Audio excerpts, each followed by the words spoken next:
Hello everyone, कैसे हैं आप सभी। आशा करती हूँ अच्छे होंगे और खूब मन लगा के पढ़ाई कर रहे होंगे। तो अपनी बिगड़ी हुई किस्मत को बनाना और उस किस्मत को फिर से एक नए सिरे से लिखना एक सबसे बड़ी कलाकारी है। और सबसे बड़ी बात तो ये है कि ये कलाकारी हर इंसान को आती है। भगवान ने ये कला सबके अंदर दी है। बस अंतर इतना हो जाता है कि कोई अपने हाथों से लिख पाता है, कोई नहीं लिख पाता है। वो किस वजह से? वो इस वजह से कि कोई ये काम करना चाहता है, कोई चाहता ही नहीं है कि वो अपनी बिगड़ी किस्मत को बनाए। तो आप क्या चाहते हैं?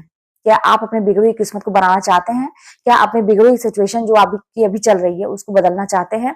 बिल्कुल चाहते होंगे, तभी तो आप मेरी ये वीडियो देख रहे हैं, तभी तो आप लोग मुझसे जुड़े हैं। तो आप अगर सही दिशा में काम कर रहे हैं तो उसमें छोटी छोटी गलतियां ना करें। लेकिन सबसे अहम बात ये भी हो जाती है कि जब हम कोई काम करते हैं ना, कोई काम करते हैं, तो जब गलतियां करते हैं तो उस समय तो पता ही नहीं चलती है। मतलब कहा जाए, गलतियां तो तब पता चलती है ना जब काम बिगड़ जाता है। तब हमें एहसास होता है कि यार ये गलती मैंने क्यों की, ये उस टाइम में मुझे नहीं करना चाहिए था। तो वो चीज मैं समझ सकती हूँ, मेरा अनुभव है, तो मैं आप लोगों के साथ शेयर कर रही हूँ। छोटी छोटी गलतियों की बात कर रही हूँ, जैसे कि पढ़ाई में मन न लगना और बहुत ज्यादा नींद आना। हालांकि इस पर तो मैं कई बार बात कर चुकी हूँ, तो लेकिन ये साधारण सी बात है। ये एकदम साधारण बात है, साधारण सी कहते हैं ना परेशानी है कि पढ़ाई में मन नहीं लग रहा है और बड़ी नींद आती है। ठीक है, हर स्टूडेंट की प्रॉब्लम है। लेकिन बात तो साधारण सी है, लेकिन सबसे बड़ी बाधा भी यही है एक स्टूडेंट को मतलब पीछे कर देना, उसको बार बार असफलता दिलाने में इन दो चीजों का बहुत बड़ा हाथ होता है। तो इस पे काम करना आपको बहुत जरूरी है। क्या करें, कैसे करें, थोड़ा सा आपको अपना भी दिमाग लगाना पड़ेगा। वैसे तो मैंने वीडियोस बनाए हैं, बहुत सारे आपको वीडियो मिल जाएंगे, नींद आए तो क्या करें। हाँ, तो मैंने भी तो अपना बहुत तरीका अपनाया था, इसका एक हल ढूंढा था, क्योंकि ये तो नेचुरल सी चीज है, आपको आएगी ही आएगी। क्योंकि जब दिमाग हमारा एक जगह एकाग्र होता है ना, किसी चीज पे फोकस करता है ना, तो बस उसको रेस्ट मांगता है। कुछ दिनों में ना वो भागना चाहता है वहां से, उसको आसान चीज चाहिए। आप खुद देखिए कि हम घर का काम कितना कर लेते हैं, झाड़ू पोछा बर्तन कपड़े, मतलब बहुत कुछ कर लेते हैं शारीरिक, जिसमें दिमाग को ज्यादा नहीं यूज करना है। लेकिन वहीं पे पढ़ाई की बात होती है तो इसमें कुछ नहीं करना, बैठ के पढ़ना है, नहीं होता है। तो कुछ तो बात है इसमें, या फिर क्यों? तो यही बात है, ये दिमाग का खेल है, इसको समझना चाहिए, समझना पड़ेगा आप लोगों को। एक चीज मैं कहूंगी कि जैसे मुझे जो पीछे किया और मैं गलती करती थी उसका मुझे एहसास है कि जैसे आप लोग भी वीडियोस देखते होंगे, ठीक है, क्योंकि अब तो ऑफलाइन और ऑनलाइन में कहते हैं ना कि एक तरह से समझिए कि जब से ये ऑनलाइन की व्यवस्था हो गई है, तब से ऑफलाइन रहे या कोई कितना भी दूर बैठा रहे, आराम से वीडियो परचेस कर लेता है, ऑनलाइन कोचिंग लेता है वो और पढ़ाई करता है। एक चीज मैं कहूंगी, यहाँ पे आपको ध्यान देने वाली बात ये है, जो मैंने गलती की थी कि जैसे जब हम वीडियो देखते हैं तो क्या करते हैं कि उसको सुनते हैं, ठीक है, ईयरफोन ले लेंगे और बैठ के सुनेंगे। ऐसा हम जानते हैं, मैं भी बहुत इस तरह से करती थी। रात के हमेशा शुरू से मैं रात में ही टाइम देती थी, 12 बजे तक, 1 बजे तक। मुझे लगता था मैंने बहुत पढ़ाई की, क्योंकि मैंने तो वीडियो देखी, मैंने तो सुना सारा वीडियो, मैंने सर का समझा, एकदम अच्छे से समझ भी लेती थी मैं बहुत सारी चीजें। लेकिन बस बात वही है कि ये सबसे बड़ी गलती होती है, इससे हमारा समय भी बर्बाद होता है और हमें कुछ देर के बाद चीजें भूल जाती हैं। कहने का ये मतलब है कि जब भी आप वीडियो देखते हैं ना, तो आप कॉपी पेन जरूर लेके बैठिए, उन चीजों को नोट करते चलिए। बिल्कुल भी इस काम में मतलब कहते हैं ना कि इसको हल्के मत लीजिए कि अरे मैं वीडियो देख रहा हूं, मैं तो रात को इतने बजे तक मैं पढ़ाई की, ऑनलाइन पढ़ाई की। ऑनलाइन पढ़ाई करने का मतलब ये नहीं होता कि बस आप सुने, उसको नोट डाउन भी करें ताकि आप दूसरे दिन रिवाइज कर पाए।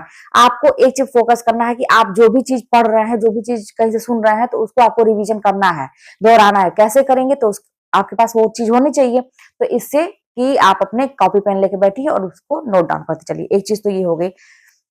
दूसरी चीज, एक गलती और मैं देखती हूँ, हालांकि मैं मेरे अंदर ये आदत नहीं थी, लेकिन मैं देखती हूँ लोगों का कि अक्सर लोग दूसरों के चक्कर में रहते हैं। एक स्टूडेंट की बात करूं मैं, हो सकता है कि आप लोग भी ऐसे लोगों को देखे होंगे, या हो सकता है आपके अंदर ये बात हो कि हमेशा ये देखना है दूसरों के चक्कर में कि अगला व्यक्ति कितना पढ़ा है ना, और इस चक्कर में कि बस फोन लगा लगा के हम ये पूछ रहे हैं, या उसी में सारा मेरा ध्यान है, उस दूसरे स्टूडेंट पे। कोई फ्रेंड हो सकता है या कोई ग्रुप में कोई भी हो सकता है ना। जहाँ मान लीजिए आप प्राइवेट कहीं जॉब कर रहे हैं, तो वहां पे बहुत सारे लोगों ने फॉर्म भरा है, तो ये होता है ना कि तैयारी कर रहे हैं। तो वहां पे अपने पे ध्यान ना देके दूसरों पे ये ध्यान देना कि अगला कितना पढ़ा, बार बार उससे जाके पूछना, दूसरों से पता करना कि ये पढ़ाई कर रही है कि नहीं, कितना पढ़ रही है। और अगर वो पता चल जाता है उस व्यक्ति को कि हाँ ये पढ़ाई करे, तो बुरा भी लगता है कि अरे ये तब तो इसका हो जाएगा। यानी कि अपने पर से ध्यान हटा के दूसरों पे ध्यान लगाना सबसे बड़ी मूर्खता होती है। ठीक है, आप अपने आप को चौकन्ना रखना चाहिए, अपडेट रखना चाहिए कि अगला क्या क्या कर रहा है। इसीलिए ना कि जैसे ग्रुप में एक बने रहना चाहिए, टेस्ट देते रहना चाहिए कि अगले की तैयारी कितनी है। लेकिन आपको बस अपने ऊपर देखना है, अपना अपना फोकस करना है, अपने ऊपर काम करना है, अगले को छोड़िए। आप अपनी तैयारी ऐसा करिए ना, आप कोई भी चीज डिसाइड करिए, ये टॉपिक मुझे तैयार करना है, ठीक है।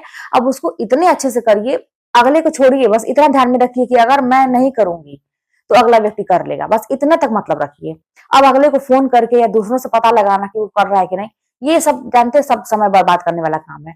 तो इस तरह से जानते हैं अपने जीवन में आगे बढ़ना है।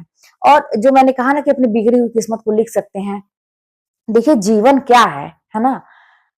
अभी आप लोगों को जैसे परेशान है, आप लोग को एक रास्ता नहीं मिल रहा है, तो आप लोगों को समझ ही नहीं आ रहा होगा कि जीवन चलाए कैसे, एक सुखी जीवन क्या होता है, पता ही नहीं होगा। मैंने सारे तरह के दिन देखे हैं। आज का भी दिन मैं दिन देख रही हूँ, इसके पहले का भी बहुत कहते हैं ना कि 2 दिन से लेके सब कुछ मैंने देखा है, आज भी चल रहा है। लेकिन उसमें मैंने एक चीज सीखा कि जिंदगी कुछ है नहीं, जान लीजिए।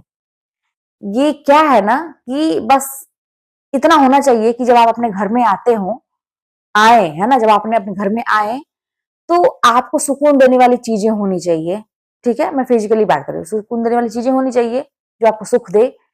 घर का माहौल एकदम अच्छा होना चाहिए, ये आपके ऊपर कोई दबाव नहीं होना चाहिए, आप फ्री महसूस करें, स्वतंत्र महसूस करें। हर इंसान देखिए पक्षी की तरह उड़ना चाहता है, हम लोग भी वैसे ही हैं। हमें बंधन नहीं पसंद है, लेकिन ऐसा हो जाता है, शादी हो जाती है या फिर हम कहीं ऐसी जगह में, ऐसे फैमिली, बड़े फैमिली में है कि जब बंधन दबाव पड़ता है तो ये हमें बर्दाश्त नहीं होती है, ये नहीं होना चाहिए। तो हमें अपना घर ऐसा बनाना है कि जहाँ पे सब कुछ ऐसी चीजें हो जो हम हमारी जरूरत पूरी कर सके, सुख दे सके, ठीक है, मतलब भौतिक जो चीजें हैं। और सबसे बड़ी बात है कि सुख शांति हो, हम अपने घर के मालिक रहें, स्वतंत्र रहें, हम इतने सक्षम हो जाए कि हम दूसरों को कर सके, हम डिपेंड ना रहें कि हमें एक छोटी सी भी जरूरत है तो उनसे मांगना पड़े, उनसे मांगना पड़े। अपने परिवार को देख सके, अपना बच्चा कुछ भी कहता है कि ये कर दीजिए, वो कर दीजिए, मुझे चाहिए, तो आप दे सके, किसी की मदद कर सके। एक जिंदगी यही है सुकून वाली, ठीक है। अपने आप काम पे जाएं और खुशी खुशी वापस आए, खाली ना बैठे, ठीक है। और आगे बढ़ने के अच्छे सपने, अच्छे अच्छे काम कर सके। जिंदगी बस इतनी ही है।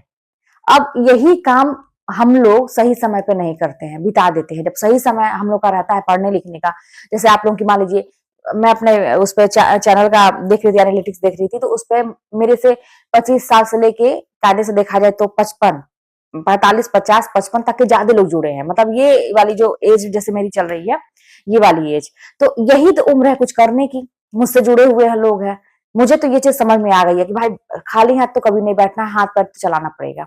तो आप लोग भी इस चीज को समझिए, ये जो मौका है, ये जो समय है, यही करने का है। ऐसा कर लीजिए कि जब एक टाइम में आपका शरीर रेस्ट मांगे कि अब नहीं कुछ करना है, तो आपके पास इतना रहे कि आपको चिंता ना रहे, आप थोड़ा बहुत भी करें तो आपका काम चले, आपको फ्यूचर की चिंता ना रहे, अपने बच्चों की चिंता ना रहे।